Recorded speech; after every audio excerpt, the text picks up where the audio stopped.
Live from the SABC's Auckland Park studios, welcome to this week's last episode of The Watchdog. Here's what we have in store for you tonight. Now, by releasing this plan, we are placing the ball firmly in the court of the international community, particularly your developed economy countries. On the eve of one of the biggest and most important meetings of world nations, President Cyril Ramaphosa gives marching orders to the men and women who will carry South Africa's hopes and aspirations to the gathering. But what is COP27 all about? What's in it for you? Why should you even care? We speak to President Cyril Ramaphosa's emissaries, as well as academics and activists very familiar with the matter. We also look back at the week that was, through what happened to one of our own journalists, and of course other stories we covered this week. The Watchdog starts now.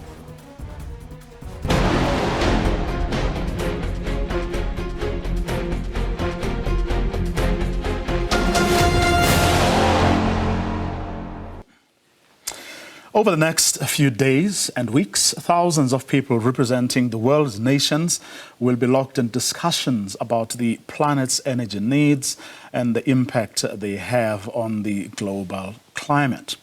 And that's where the term just energy transition will be among the buzzwords. But what exactly is this gathering about? Why is it important for you and me? And just what on earth is just energy transition? Well, to help us navigate all these issues, I'm joined on the line by Professor Hartmut Winkler from the Physics Department of the University of Johannesburg. Leanne Gobensamy is an attorney based at the Center for Environmental Rights. Good evening to both of you. Hello. Well, we were expecting to be joined also by a member of the Presidential Climate Commission, but they cancelled on us at the last minute. What a pity. But well, here's part of what President Cyril Ramaphosa had to say today to the Commission at a special sitting where he was giving them his emissaries, that is, their marching orders. This investment plan is the first of its kind globally, in both scale and ambition. It provides a vision of a future South Africa which is a leading player in a new low-carbon global economy. In developing our plan, we consulted, as I said, many stakeholders and involved relevant technical experts on the needs of key societal groups such as youth, business, civil society, labor, faith-based organizations, local government, and indeed a number of institutions.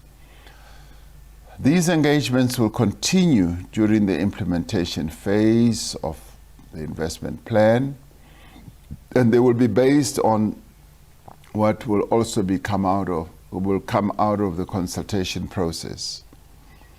Now, the quality of this plan is testament to the deep knowledge, expertise, and capability that exists in our country.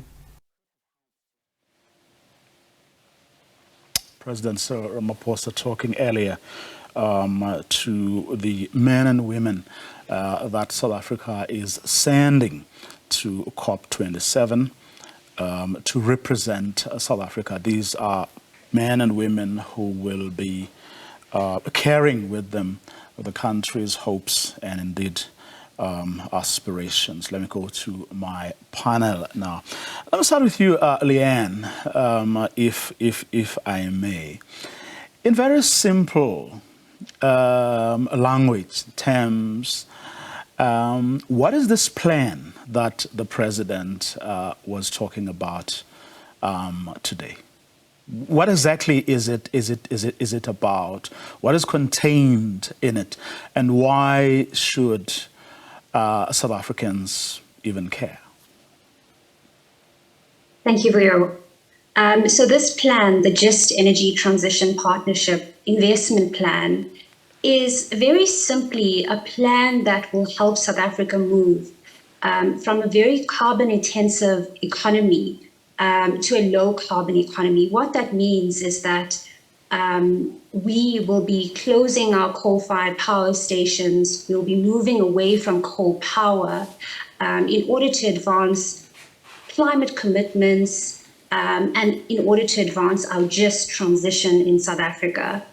So this essentially means that because we're a country that relies so much on fossil fuels for our electricity, we're such a fuel-dependent economy, and we're having to move into a space where we use more renewable energy to generate electricity. Bearing in mind that this is not just a climate imperative, but our coal power fleet is part of aging infrastructure that is contributing to load shedding in the country. And so why should South Africans care?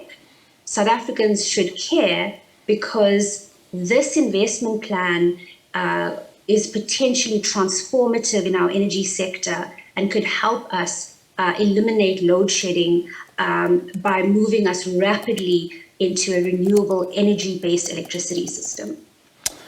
Prof, to someone who says, why should we be doing away with fossil fuels when our country is in the middle of an energy crisis and we have coal in abundance?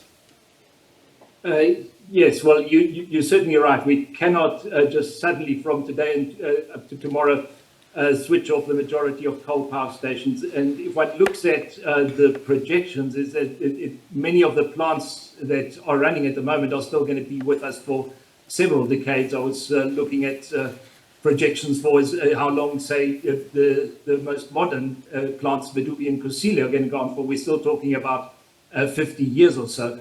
But the plan to decrease the reliance on coal power is not completely new. Many of the plants running right now were supposed to have already been shut down quite a few years ago, and the only reason they were kept going is because of the shortage, because of load shedding. Medupi and Kusile were supposed to have been ready 5 years ago, but they weren't due to various factors. So now the other plants like for example, Komati, which has now been shut down for good just last week, had been running way past their lifetime. They were never expected to produce very much, and so as a result, many of the units were down frequently. However, the problem is not just those plants. The problem is that even some of the most modern ones, like Medupi and Kusile, are having unnaturally many breakdowns. So yes, we have a problem with the current coal plants. One can try and repair them, but I think that's impractical. I think Eskom's already given up on a number of power stations simply because it's too expensive. So, but we do need power. I think there's no question about that. So how does one do that? Yes, you have to build something new. You have to build something which is not going to bankrupt the country. And you have to build something which will be available relatively quickly. And the only technologies which you can really do that is either through renewables, where typically, like you're showing the wind farm at the moment, that can be built in approximately 2 years. Solar farm, it's even slightly less than that.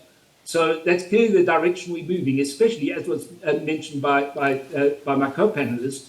South Africa is one of the most intensive coal-using countries in the world. At the moment, something like 85% of our electricity comes from coal, which is I think we're the third in the world when it comes to that. The only countries ahead of us are Mongolia and Kosovo. Most countries in the world use far, far less coal than that. And we know now that coal is responsible for global warming. So, and the COP meetings have really been about that. How does one cut down on emissions? What kind of policies must be put in place? What kind of incentives must be put in place? What kind of global agreements can be put in place? And I'm afraid South Africa is not looking very good at it. Yes, of course we don't want the country to run without electricity, But at the same time, we need to speed up our replacement for coal. Those replacements, Prof, at the moment seem to be slow to come by. In the crisis we are currently facing, they are unable, certainly at the moment, to give us what we need for our energy needs. Now, if we pin, our hopes for the future on them, and they at present they are unable to give us what we need, then why are we so confident, so sure that in future that will indeed be the case? Yes, I think we've got to admit as a country that we are going to have electricity problems for quite a number of years still. I think a minimum of 3 years, and I think it could very well be more than that, because while there are plans in place to build a number of new solar and wind plants, that's just not going to make much of a difference. It will maybe improve the situation by 2 stages of load shedding, but at the same time, the coal plants are getting older and are going to be breaking down probably even more than they are now. So we need an acceleration of that. The only other option really to get things done quickly is through gas, but gas is a risky technology in the sense that the costs fluctuate enormously. So while certainly there's been a lot of talk about these gas ships that could come in and relatively rapidly give us more electricity, the problem is the way the contracts are being worked out at the moment is that if this does happen, they would have a 20-year contract of a very expensive source of energy, and we'd be completely reliant on fluctuations in the gas price. And at the moment, worldwide, it's very high. So it's a very risky route to go. So I don't think we should be relying on gas. But the natural way to do this to us, given that this is a country which has got lots of solar and wind resources, is to simply increase that by a very large factor. Bear in mind at the moment, only something like just over 5% of the country's electricity, at least on the Eskom grid, only about 5% of the country's electricity comes from wind and solar. So it's quite a small amount. And if you look at other countries in the world, most of them are doing much better than us on that front. Some are approaching 30 or 40%. So there's no reason why we shouldn't be there. And that's not we're not then in a situation where the lights are going to go out because there's no sunshine, because still, even then, solar will only be, 15-20% of the total amount of electricity we are getting. So I think we simply have to move in the direction that the rest of the world is moving, and that's, okay, how you do it, there's many ways of doing it. You can go through the independent power producers, you can go, Eskom can build them themselves, and they're already doing that at Komati. Now, we have to go this route, Leanne, you say, because it's a climate imperative. What would happen if we don't? Well, it's so important to remember that having been reliant on fossil fuels for many, many decades now, South Africa has contributed possibly more than any other African country to the climate crisis, right? And so what does that mean? It means that we have contributed to a climate breakdown, to a climate emergency. And so we need to be at the forefront of being able to address that climate emergency. We have made very significant commitments before or as part of international agreements and international commitments to reduce our emissions. This is part of what are known as our nationally determined contributions. And so this Just Energy Transition Partnership and the investment plan that has been released by the Presidential Climate Commission is really aiming to meet these targets and to be part of and contribute towards this global move towards reducing emissions rapidly, right? And so, this is something we've committed to at a global level. And it's certainly something that we cannot afford to kind of breach or not meet. It's so important to note that what this investment plan is trying to do is it's trying to mobilize the finance that is needed in order for us to meet these climate goals. Where's that going to come from? Well, this is exactly what has been revealed through this investment plan today. At the COP26 last year, several countries, developed countries in the global north, committed to an initial amount of $8.5 billion US in order to kickstart this just energy transition, or this just transition in South Africa. And so what this plan does is it sets out which countries, or it sets out the amounts that these countries are potentially offering to South Africa. So you're looking here at the EU, you're looking at Germany, France, the UK, the US, and all of them have made different offers as part of the investment plan. What's very notable is that our government is saying we need 1.5 trillion rands over the next 5 years in order to advance these ambitious plans of ours.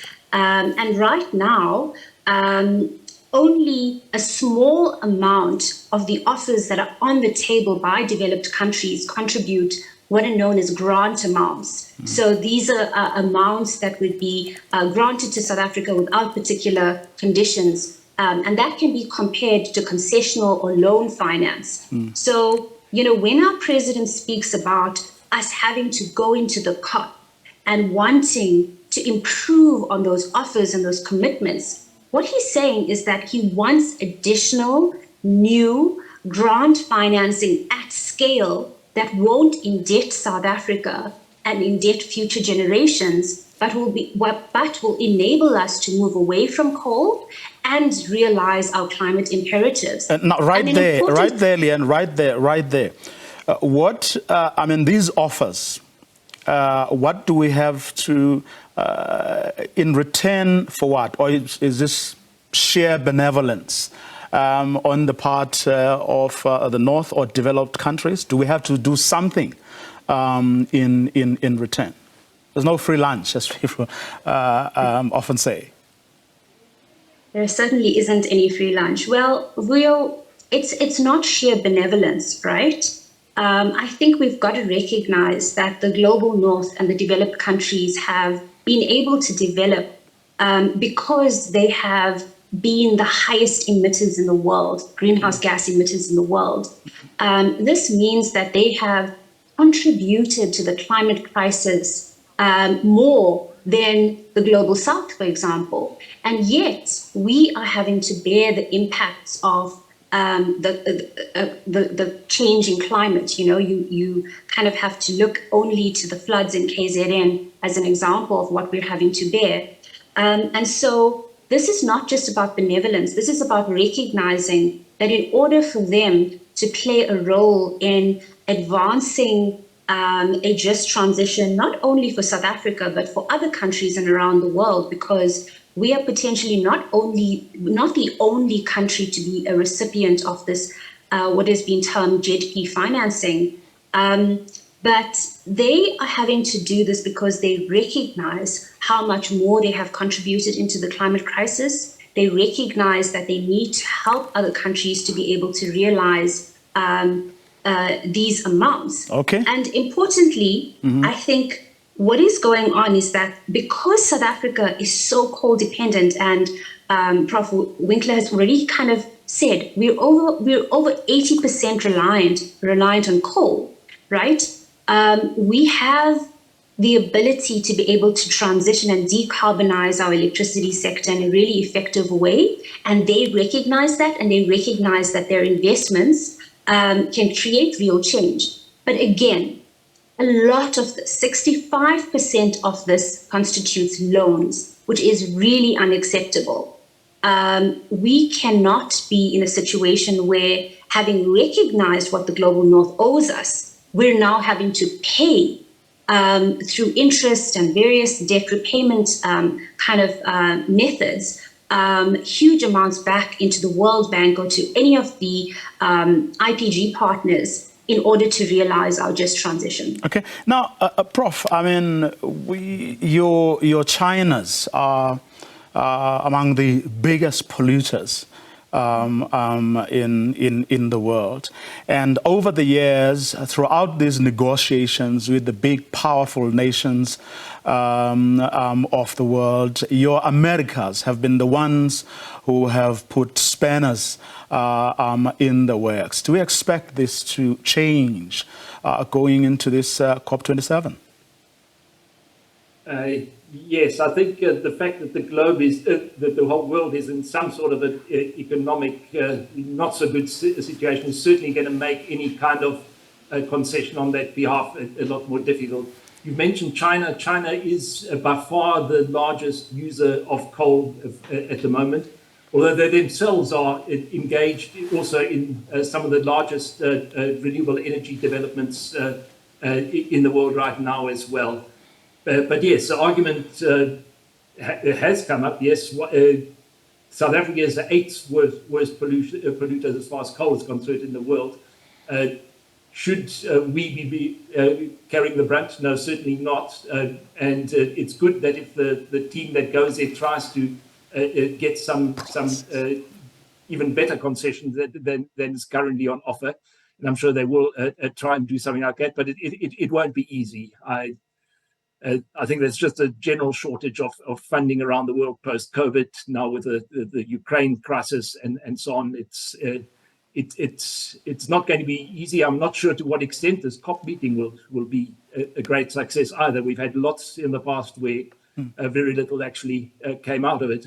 In fact, Prof, the President did, I mean, this afternoon touch on the promises that were made and made an assessment of that. Let's take a listen to what he had to say around promises that have been made previously.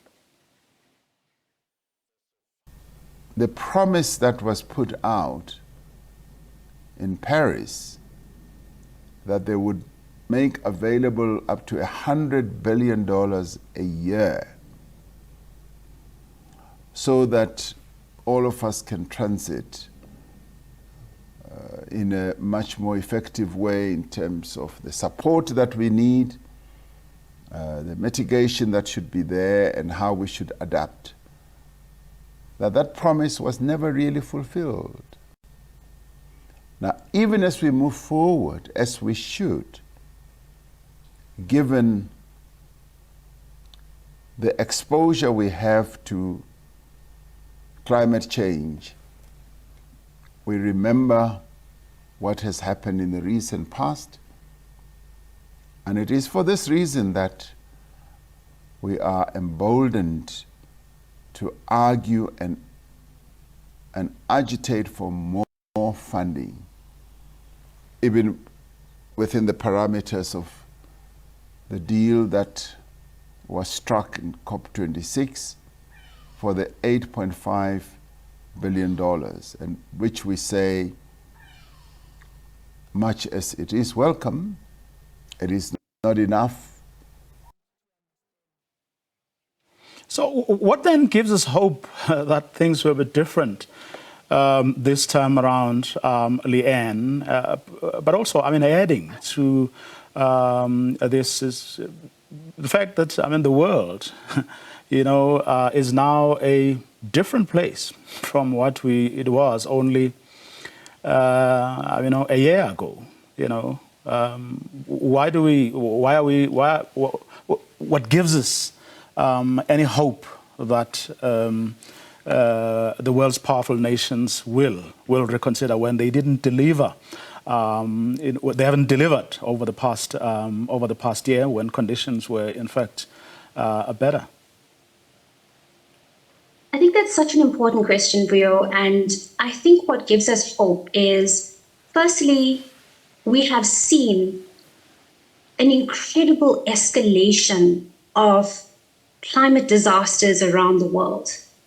We have seen what has happened in Pakistan. We are seeing what has happened in South Africa and other parts of Africa. And this is something that the global north, developed countries in particular, and those with the resources, power, to be able to change the situation, can no longer ignore. In fact, there is such a threat to the global economy, to global food security, that this is in their interest as much as it is in our interest. And in fact, I think, we can no longer even speak about theirs and ours. We're all in this together now.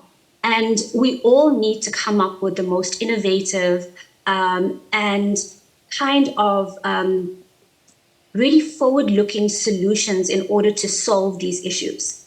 And secondly, this is an African COP.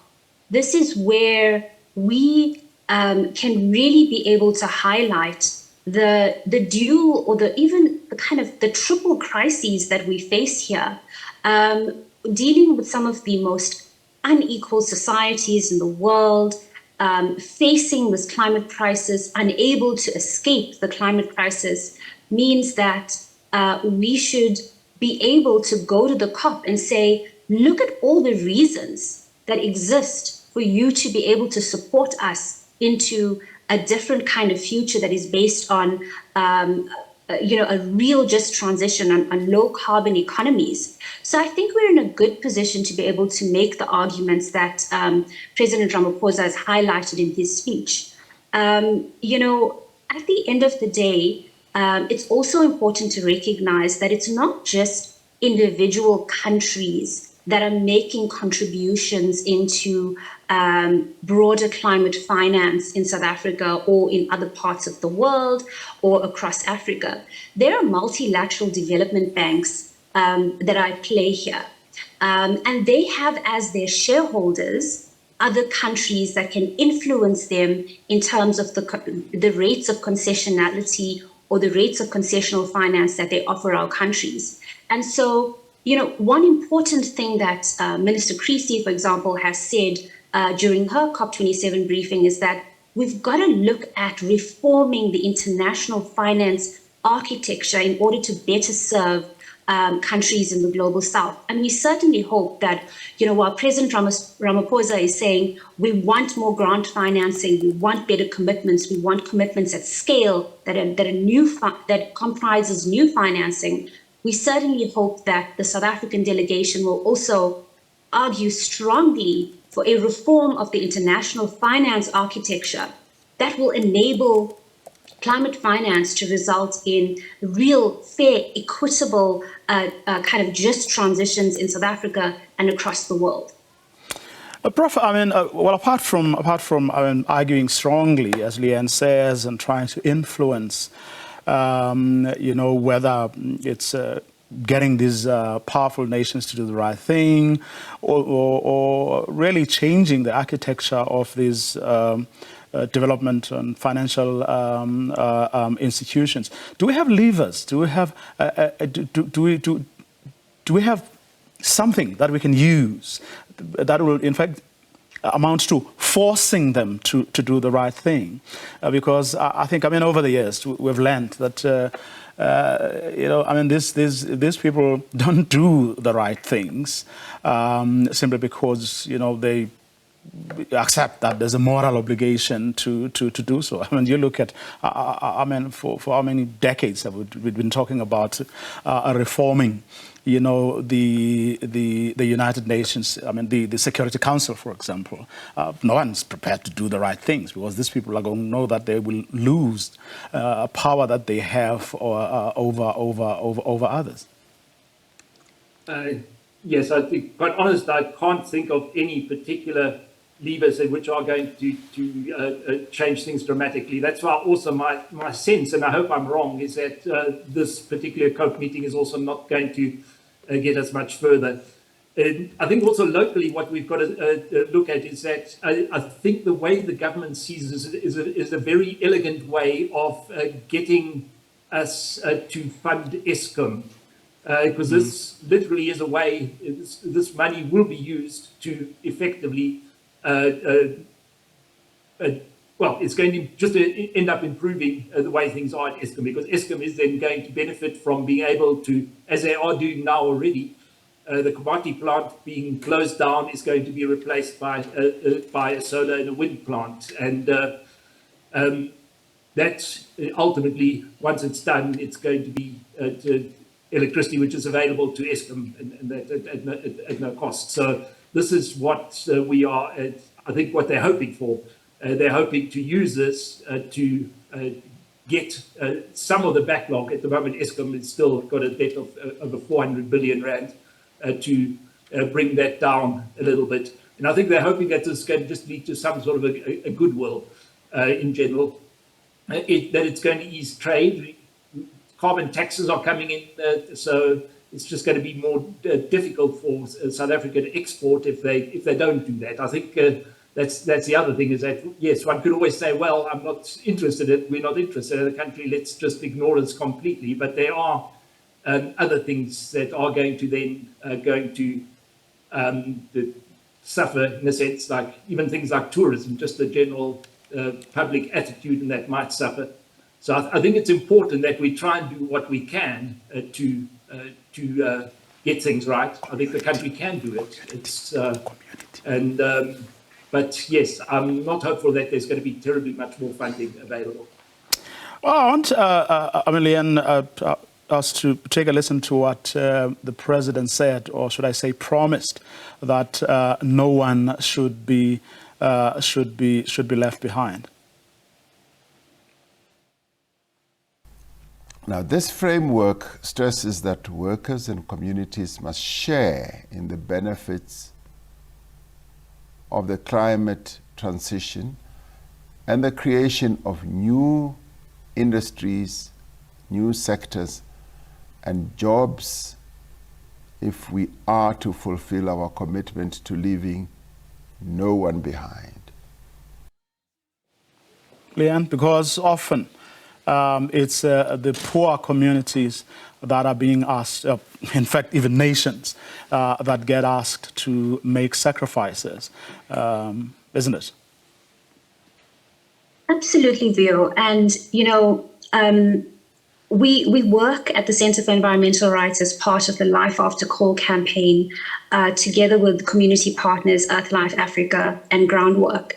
And our community partners and community organizations, particularly working in coal-affected communities, have raised these issues for a really long time now. And they've said, look, we know that these coal-fired power stations need to close. We know that there needs to be an end to coal mining. We're experiencing the pollution that comes from coal power or coal mining, and we want to see this just transition work. But we want to be part of this process. We want to be able to suggest and recommend solutions, local solutions that will work for us. We want to have socially owned renewable energy rather than replicating the power system that has, by and large, excluded them for a long time, even though they may live next to a coal-fired power station. And so, whilst the president is saying we won't leave anyone behind, the mere fact that civil society, community organizations were only able to access this just Energy Transition Partnership investment plan on the eve of the COP27 tells you that there could have been much more rich and important input coming through from community organizations that could have potentially even strengthened the hand of our South African delegation to illustrate why we need grant financing, to illustrate that we need grant financing to realize important social outcomes in coal-affected communities, because there will be a ripple effect that affects not only the formal economy and workers, but the informal economy. And we have to have a plan that is co-created where everyone is part of the solution and where local solutions can come to the fore. So, yes, we appreciate the incredible work that the Presidential Climate Finance Task Team, the Presidential Climate Commission, and so many government institutions have put into this. but there's a lot more that needs to be done. If Okay. business is involved in being part of this plan, then community organizations and civil society needs to be involved and be on an equal footing to be able to demand the solutions that serve them. Okay, Leanne Govinsamy, Professor Hartmut Winkler, let me thank both of you for coming on the program and enlightening us on this issue. Now, the Paris Climate Agreement's goal of 1.5 degrees Celsius global temperature rise in the 21st century in order to limit the extremities of climate change is on life support, and the machines are shaking. Well, so says the United Nations Secretary General. He was speaking exclusively to SABC News ahead of the COP27 UN Climate Change Conference, which begins in Egypt this Sunday. Antonio Guterres has called for an historical pact between developed countries and emerging economies to put together the resources needed for a global reduction in greenhouse gas emissions. He was speaking to our correspondent, Sherwin Bryce-Pease. He's been unequivocal that this climate gathering in Egypt's resort town of Sharm el-Sheikh must be the place to close the ambition gap, the credibility gap, and the solidarity gap. It is extremely critical. We have not much time. We are keeping the 1.5 degrees goal, the increase of temperature, as a maximum acceptable on life support, and the machines are shaking, as I said this morning in an intervention. And we are getting close to a tipping point from which on, if we don't change course, the 1.5 degrees will be irreversibly impossible unless a technological miracle happens in between, which of course is not something we can count on. The implications of the 2.8 degrees Celsius global temperature rise, which reflects the current trajectory, are more scenes like the devastation wrought by Hurricane Ian that barreled through the US state of Florida in late September, or the June monsoon rains that killed over 1,700 people in Pakistan, as the issue of financing and technological know-how becomes a critical sticking point between developed and emerging economies. The emerging economy will say, just a moment, you have polluted for many decades, now we need some room of maneuver in order to be able to develop our countries, and we have technological problems to solve. Now, this blame game would lead nowhere. So what we need now, we had, as you know, several coalitions. It was a suggestion I made in Glasgow, and several countries made agreements between G7 countries, international financial institutions, and the emerging economies themselves. It was true for Indonesia, Vietnam, South Africa, in order to be able to speed the transition. But that is not enough. We need to have an historical pact between developed countries and the emerging economies to be able to put together all the resources, financial and technological, to allow for a global reduction of emissions. On Ethiopia. What do you believe are the key building blocks that the parties involved in this conflict need to implement and the international community needs to support them in? First of all, I spoke with President Obasanjo just a few hours ago, and he was telling me the key question now is implementation. And the implementation is largely, in the disarmament aspect that is probably the most complex, in the hands of the military of both sides to come together and find solutions. And so it's absolutely essential for the international community as a whole to be together with one voice saying this implementation is essential. We cannot accept the idea that this agreement will not be respected and will not lead to peace in Ethiopia. And on the July grain deal that allowed for the resumption of exports of Ukrainian and Russian food and fertilizer to world markets, and that comes up for renewal by November 19th. We are totally committed. This is my immediate, most important priority, totally committed to make two things happen. We need to have this deal renewed in the 18th of November, or before the 18th of November, and we need to solve some remaining obstacles to Russian exports of food and fertilizers. And fertilizers here are crucial.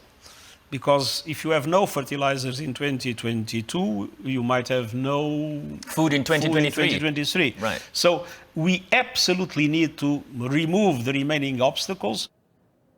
Guterres travels to the climate conference, which opens on Monday in Egypt, ahead of his attendance at the ASEAN summit on the 10th and the all-important G20 summit in Bali, Indonesia on November 15th.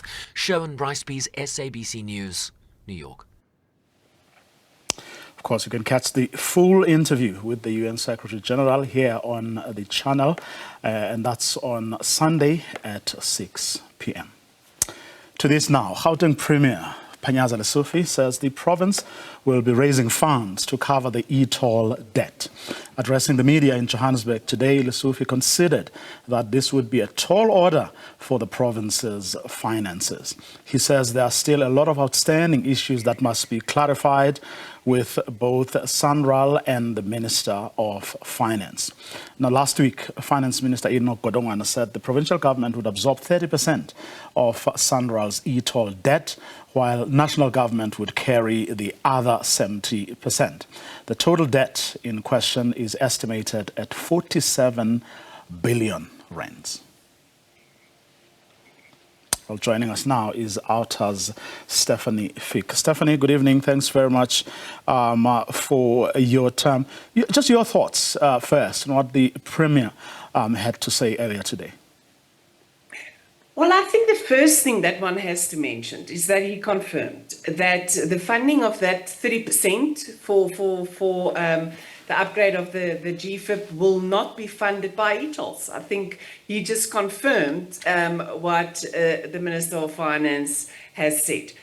But then it also, I think I have to, we have to applaud Mr. Lesufi for also saying that, they're not just going to find the solution. They will consult with, all the stakeholders, and more importantly, they will consult with civil society so that we can find a funding solution together. So firstly, I think it just confirmed end of e-tolls. Let's find a way together to fund whatever Gauteng should be paying to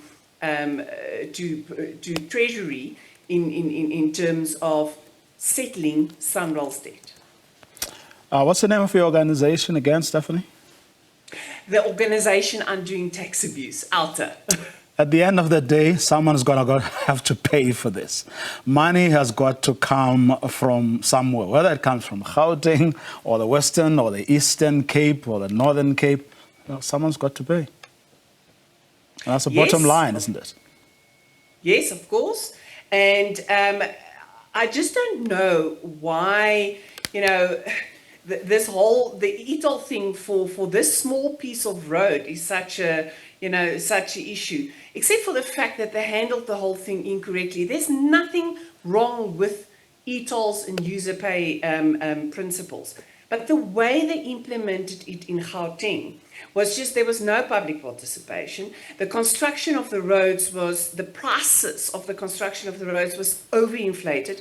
We paid way too much for the construction of the road. So we're talking 10 billion versus the cost at the end of the day, 17 billion if you count everything together, around 20 billion.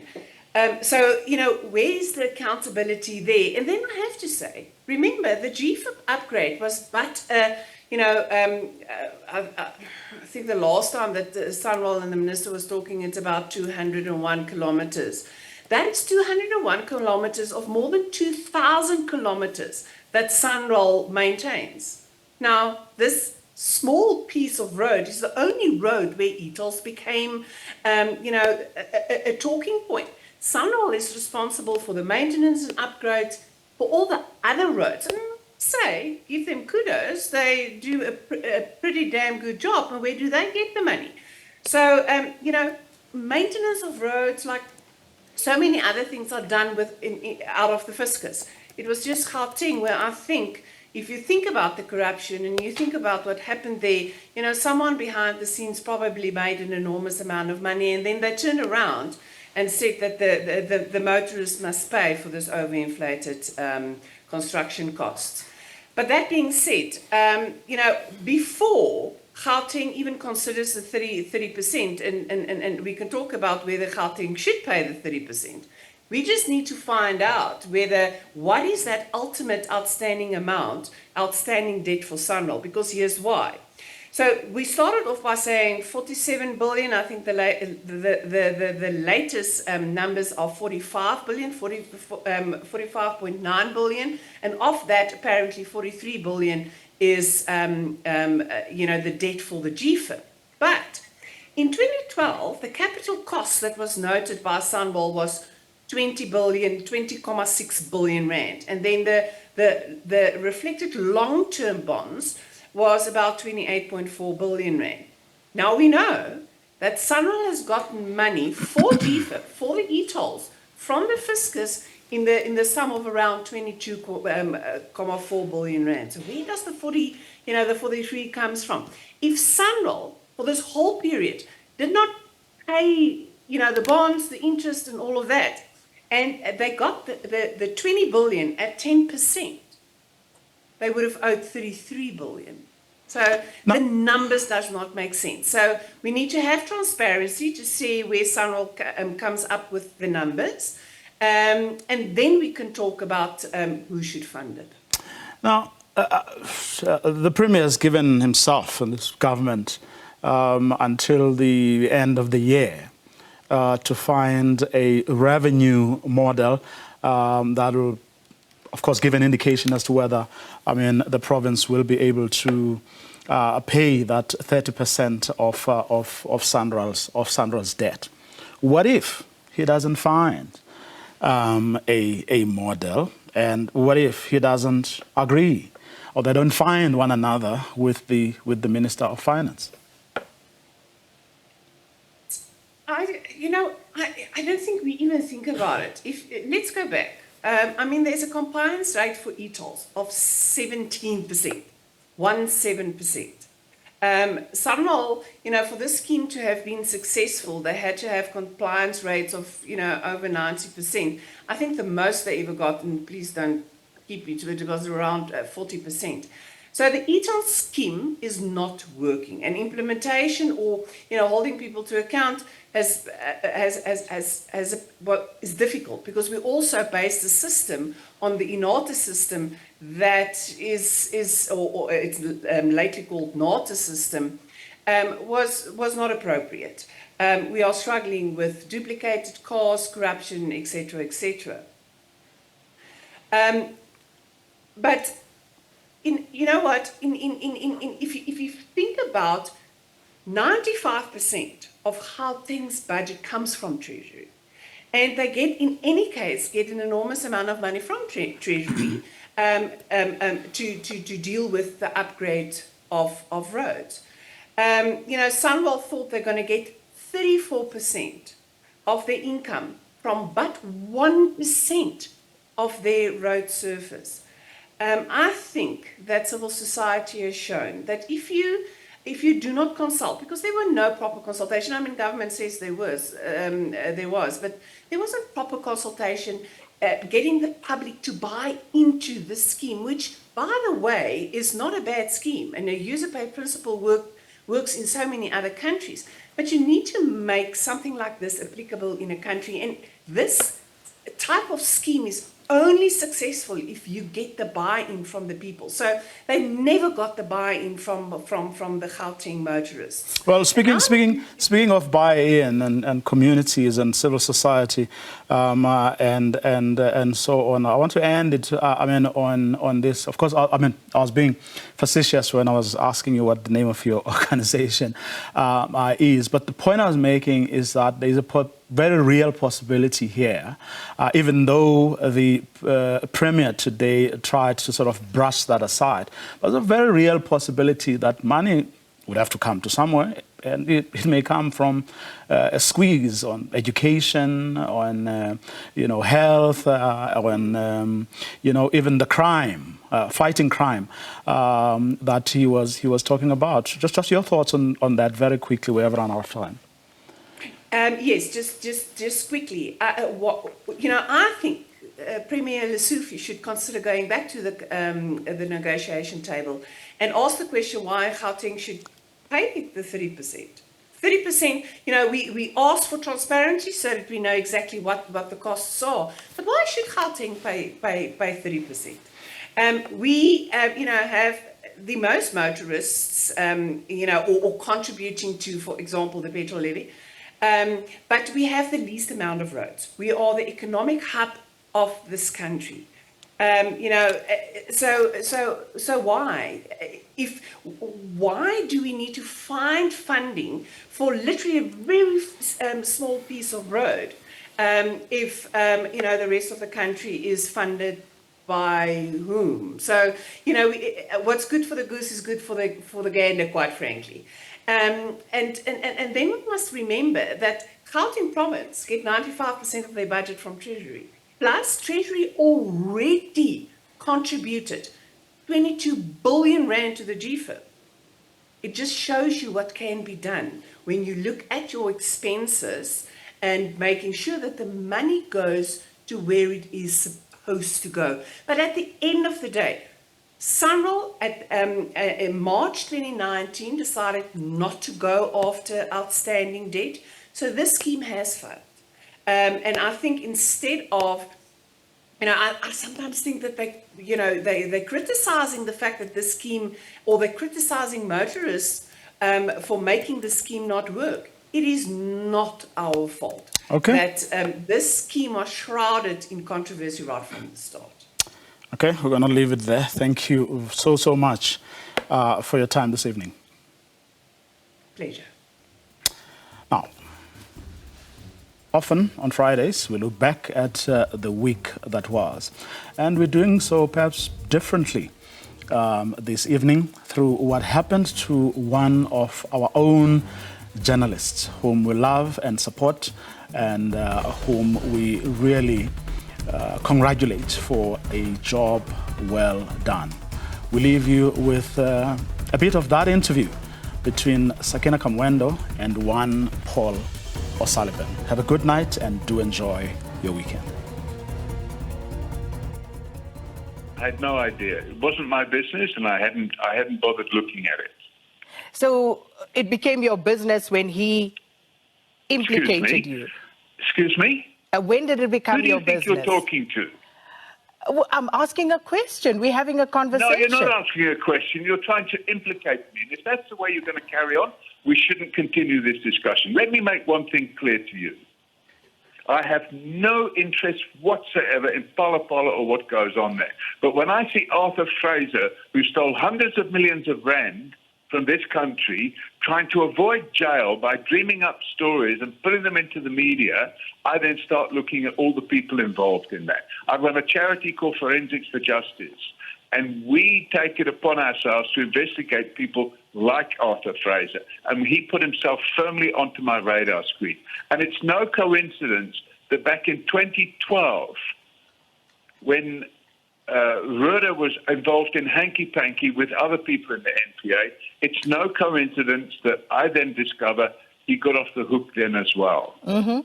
And as I said, I'm not going to have people, whether they're criminals or journalists, trying to implicate me. So if you come with any more dodgy questions, I'm closing this call. But what's a dodgy question, Mr. O'Sullivan? You said he was not my business up until that point. So I asked a follow-up question asking, when did he become your business? Wow.